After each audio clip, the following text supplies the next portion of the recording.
What we saw yesterday was an act of pure evil, an act of terror, an act of anti-Semitism, an attack on the first day of Hanukkah targeted at the Jewish community. A dark day in Australia's history on what should have been a day of light. And visiting the scene there at Bondi this morning, it was a very physical reminder of the iconic status of Bondi Beach and the Bondi Pavilion. What began as a targeted attack at Sydney's Bondi Beach is now being treated as something far more sinister as investigators uncover a possible ISIS link. Australian authorities have identified the two gunmen behind the deadly attack on a Hanukkah celebration as a father and son, Sajid Akram and Naveed Akram.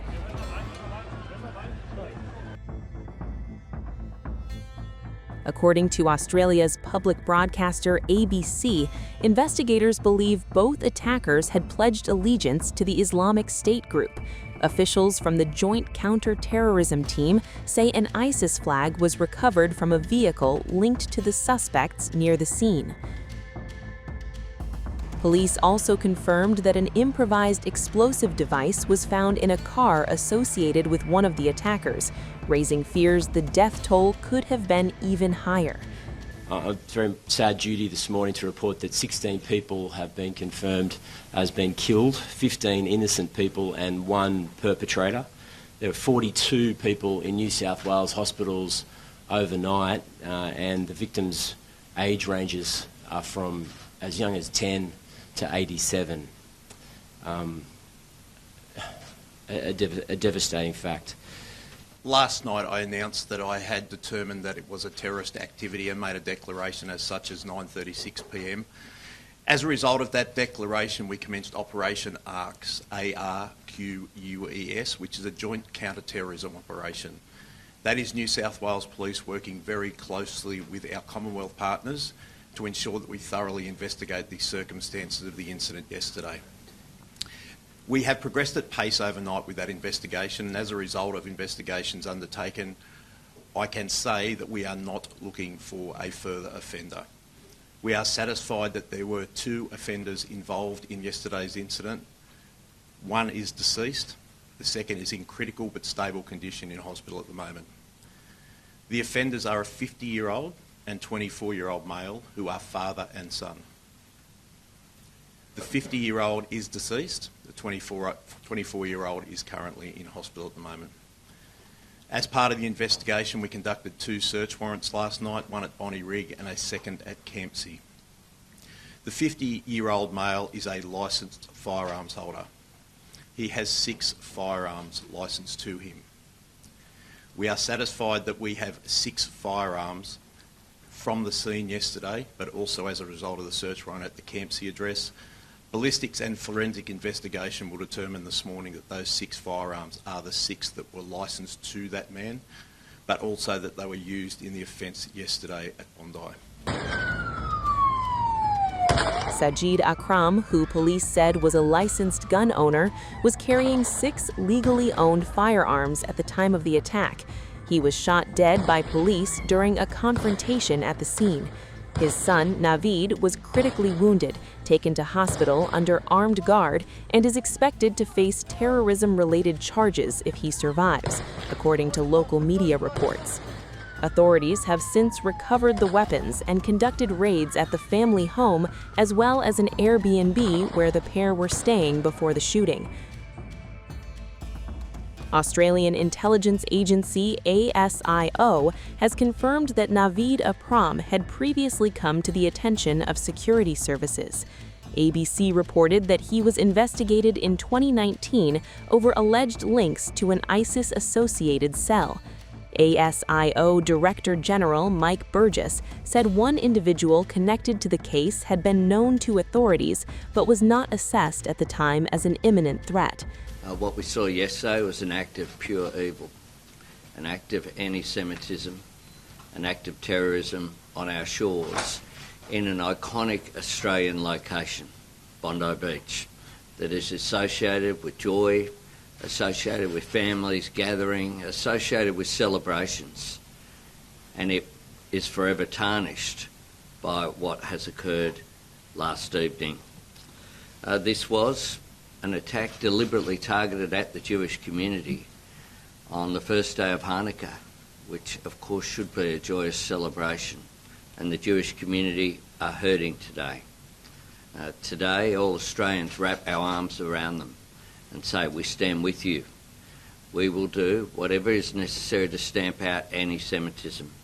It is a scourge and we will eradicate it together. The Australian Federal Police and ASIO are working closely with New South Wales authorities, and the briefing we've just had, we've had the AFP there, and the AFP Commissioner will return to Australia today. We will dedicate every single resource that is required in responding to this. To the brave responders, first responders, including ordinary citizens who acted yesterday, thank you for what you do. People rushing towards danger to show the best of the Australian character. That's who we are, people who stand up for our values. Flags will fly at half-mast across the country today as we pay our respects to all those lost and all those who have been injured. And we conclude by saying that yesterday was indeed a dark day in our nation's history, but we as a nation are stronger than the cowards who did this. I thank world leaders who have reached out, from President Trump, President Macron, Prime Minister Starmer, others right around the world have reached out to Australia at this time, and we thank you for your sympathy and your solidarity with our values. Australia will never submit to division, violence or hatred, and we will come through this together. We refuse to let them divide us as a nation. Benjamin Netanyahu has laid some blame on your feet. What is your response to Netanyahu's comments yesterday that were pretty blunt? This is a moment for national unity. This is a moment for Australians to come together. That's precisely what we will be doing. Is it a failure that these men weren't seriously on the radar of our authorities? Look, our authorities do an extraordinary job,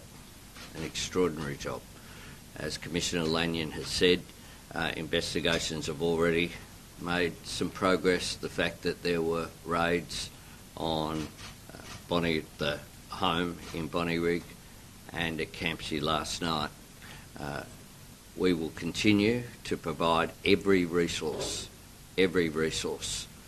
possible to the AFP and as well to our intelligence and security agencies. Prime Minister Anthony Albanese later confirmed that Navid had been examined by security agencies in 2019, but was deemed not to pose an immediate risk. There was no indication at that time of him engaging in violence, Albanese said. Investigators are also examining potential foreign links. Israeli media outlet Channel 12 reported that Israel's Mossad had warned Australian intelligence roughly a month earlier about Iranian-backed terror infrastructure operating in the country and planning attacks on Jewish targets. Australian authorities reportedly disrupted much of that network and are now probing whether the Bondi Beach attackers had any connection to those efforts. Israel has previously accused Iran's Islamic Revolutionary Guard Corps Quds Force of orchestrating attacks on Jewish sites worldwide. Following the massacre, Australian authorities launched Operation Shelter, deploying more than 300 police officers to protect synagogues, schools, and Jewish institutions nationwide. New South Wales Premier Minns said the operation was intended to send a clear message that Jewish Australians have the right to practice their faith without fear. Albanese visited the site of the attack, laid flowers, and ordered flags lowered to half-mast, calling the violence an act of anti-Semitic terrorism. This morning, I convened a meeting of the Cabinet where we were briefed on the latest intelligence on yesterday's attack in Bondi. and I've just come from a meeting of the National Security Committee where I also invited Premier Chris Minns to join us, along with the New South Wales Police Commissioner. At 4 o'clock today, the New South Wales Police Commissioner and AFP Commissioner will be briefing the National Cabinet, and I'm continually receiving updates from our national security agencies. We'll work hard over the days ahead to keep Australians updated on all of the developments. And on that note, I want to provide people with a few updates on work we have been doing. We are extending the funding for the National Council for Jewish Community Security and its state-based community security groups to provide overall security cover to the Jewish community as part of that. That is included in my EFO, but we're preempting that announcement today. What we saw yesterday was an act of pure evil, an act of terror, an act of anti-Semitism, an attack on the first day of Hanukkah targeted at the Jewish community. A dark day in Australia's history on what should have been a day of light. And visiting the scene there at Bondi this morning, it was a very physical reminder of the iconic status of Bondi Beach and the Bondi Pavilion. I opened that pavilion after the refurbishment just a couple of years ago. It is a historic place. And the fact that this was a venue for this act of evil that was clearly calculated by these perpetrators is just an outrage and has shocked the community. One of the things that is coming through, though, is that the community want to be able to express their support and solidarity. And I would urge and join with others who have urged Australians across the country to light a candle, put it in their front window tonight at 6:47 p.m. to show that light will indeed defeat darkness, part of what Hanukkah celebrates, of course. We are stronger than the cowards who did this. And I want to conclude finally by saying that the government is prepared to take whatever action is necessary. Included in that is the need for tougher gun laws. And this afternoon at 4 o'clock I will put on the agenda of the National Cabinet tougher gun laws, including limits on the number of guns that can be used or licensed by individuals. A review of licences over a period of time. People's circumstances change. People can be radicalised over a period of time. Licences should not be in perpetuity. And checks, of course, making sure that those checks and balances are in place as well. We will I'll take to National Cabinet this afternoon a proposal to empower agencies to examine what can be done in this area. Quite clearly, the Howard government's gun laws have made an enormous difference in Australia and are a proud moment of reform, quite rightly, achieved across the Parliament with bipartisan support. If we need to toughen these up, if there's anything we can do, I'm certainly up for it, and I hope to get National Cabinet on board for that this afternoon as well. The shooting, which left at least 15 people dead and dozens injured, has been described by officials as one of the worst mass casualty attacks in Australia's history and the deadliest anti-Semitic assault outside Israel since October 7, 2023. The attack targeted a large Jewish gathering organized by Chabad and attended by hundreds of people.